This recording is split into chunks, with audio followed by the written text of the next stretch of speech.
Hello students, last class में हमने magnetic moment के बारे में पढ़ा था। आज और कुछ एग्जाम्पल हम मैग्नेटिक मोमेंट के ऊपर पढ़ेंगे। आज हम पहला एग्जाम्पल ले रहे हैं। ये सेमी सर्कल लिया, ये आपने स्क्वायर बनाया, स्क्वायर की साइड मान लो ए, ये second semi circle, third and fourth. Current is passing through this wire I. So current is passing through this loop of wire. Clear? So find the magnetic moment due to the current carrying wire. बेटा इसका जो radius रहेगा वो r आएगा. So r is the radius. Radius कितना बनेगा? a divided by 2. क्योंकि जो रेडियस है वो यहां से यहां तक आएगा। ये पूरा का पूरा है आपका a और ये आधा है आपका r। So r is a/2। Magnetic moment कैसे निकालते हैं? It is the product of current and area. Magnetic moment is the product of current and area. So current area यानी क्या आएगा? Area of square plus 4 times area of semi circle. बेटा ये वाला हो गया स्क्वायर, ये स्क्वायर का एरिया हो गया, वो कितना आएगा? स्क्वायर का एरिया यानी कितना? A square plus 4 times 1 2 3 4 times area of semicircle, that is pi r square by 2। Clear? But radius की वैल्यू क्या है? रेडियस की वैल्यू आपकी a/2 है। सो a/2 पुटअप करो यहां पर, तो ये यहां पर पुटअप कर देंगे। Therefore magnetic moment equal to ये current a square plus 4 times pi divided by 2 r square. So r यानी क्या? a/2, तो ये a square by 4। Now your 4 get cancel. So magnetic moment equal to ये current a square को common निकाल दो, 1 plus pi divided by 2, ये आ जाएगा मैग्नेटिक मोमेंट। अभी करंट आपका एंटी क्लॉकवाइज घूम रहा है। सो आपका मैग्नेटिक मोमेंट की डायरेक्शन कहां पर आएगी? आउटवर्ड डायरेक्शन में, toward the positive k। Clear? So इस तरीके से आप लोग यहां पर मैग्नेटिक मोमेंट को कैलकुलेट करोगे। नेक्स्ट क्वेश्चन ले लेते हैं।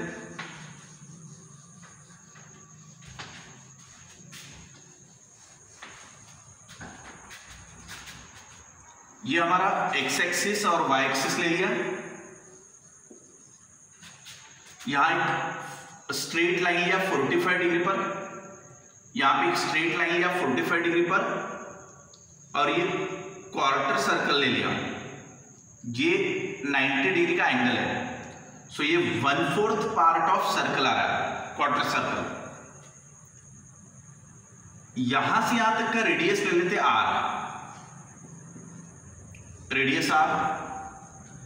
यहां से r/2 डिस्टेंस पर एक वायर ऐसा ज्वाइन कर दे, ये वाला डिस्कनेक्ट कर देते। सो आपका एक्चुअल लूप जो है वो लूप आपका ये है जिसमें से करंट पास हो रहा है। So current is passing through this loop. So ये करंट आपका I पास हो रहा है। So find the magnetic moment due to the current carrying loop. अब ये 90 है तो आधा वाला 45 डिग्री होगा। ये अगर आपका r/2 है, ये भी r/2 है, ये भी r/2 है, क्योंकि ये 45 डिग्री बन रहा है। सो ये वाली जो लेंथ रहेगी वो रहेगी r। तो यहां से यहां तक की जो लेंथ आएगी वो r रहेगी। Now magnetic moment is a product of current and area. So current हो गया आपका I, एरिया। अब आपको ये क्वार्टर सर्कल का एरिया 1/4 सर्कल ले लिया, minus area of the triangle, minus area of the triangle. ये देखिए बेटा, हमें चाहिए ये वाला area, we want this area.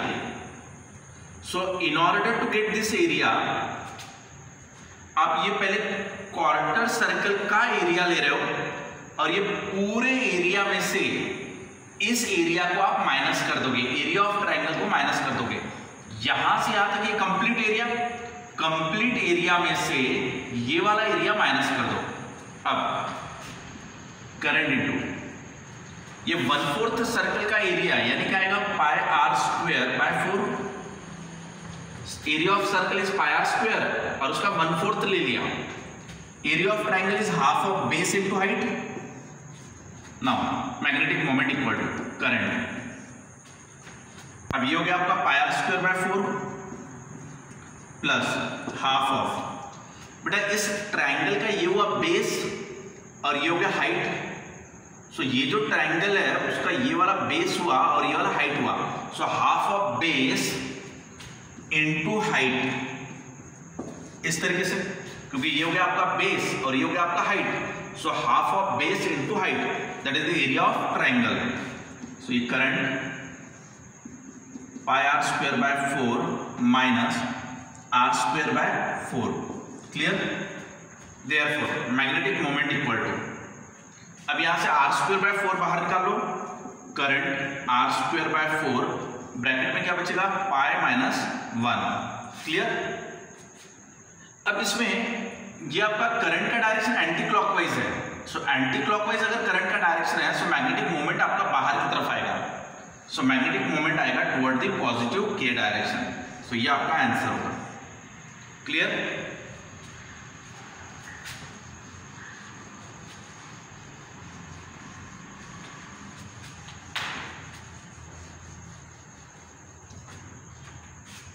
Now we will take the third example. Consider a rod, linear rod, carrying the charge Q, having length L, is rotating about the vertical axis with an angular velocity omega. Rod के ऊपर charge है Q, length है L, and rotating with angular velocity omega. Now find the magnetic moment. Clear?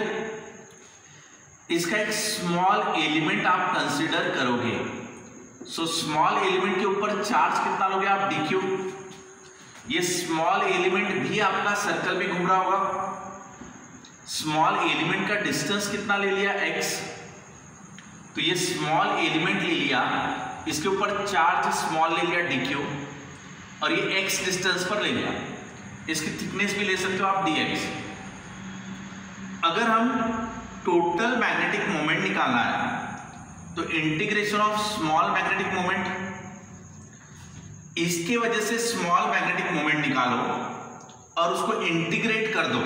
कहां से कहां तक, x equal to 0 से लेके x इक्वल टू L तक। आप यहां पर शुरुआत करोगे तो x इक्वल टू कितना आएगा, 0, और यहां पे जब जाओगे तो x इक्वल टू कितना आएगा, L। सो ये स्मॉल एलिमेंट ले लिया हमने और इसकी जो वैल्यू आ रही है उसको इंटीग्रेट कर दिया, x इक्वल टू 0 से लेके x इक्वल टू L तक, ऐसे इंटीग्रेट करोगे आप। Now integration of magnetic moment is current into area. So ये करंट इनटू एरिया ले रहे हैं हम लोग, ये 0 टू L। नाउ करंट यानी क्या रहेगा, current is nothing but rate of flow of charge dq by dt। So small charge on this element divided by time. So dq is nothing but charge per unit length into that length. So ये वाला dx, इसके length dx ले लिया। So ये small charge कैसे निकाला, charge per unit length into that length upon time taken यानी 2 pi upon omega. एक कंप्लीट सर्कल के लिए टाइम यानी 2 पाई अपॉन ओमेगा। So ये कितना हो गया आपका, q by L 2 pi omega into dx। Clear? So ये हो गया आपका q by L, ये 2 पाई मल्टीप्लाई में ओमेगा ऊपर चला गया। नाउ एरिया की जगह पे क्या रख सकते हो, pi r square. So magnetic moment equal to, अब integration of, integration is from 0 to L। Current, current की जगह पे क्या रख सकते हैं, q omega upon 2 pi L into dx और एरिया यानी pi x square. Pi r square और पाई एक्स स्क्वायर, यहां से पाई कैंसिल हो गया, कांस्टेंट चीजों को बाहर निकाल लो, q omega upon 2l integration of x square into dx।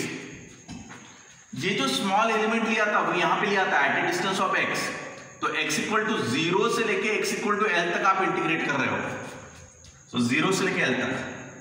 Now Q omega upon 2l, ये कितना आ जाएगा, x cube divided by 3, limit is from 0 to l, limit put up करने के बाद कितना आ जाएगा ये, Q omega upon 2l, l का क्यूब डिवाइडेड बाय 3।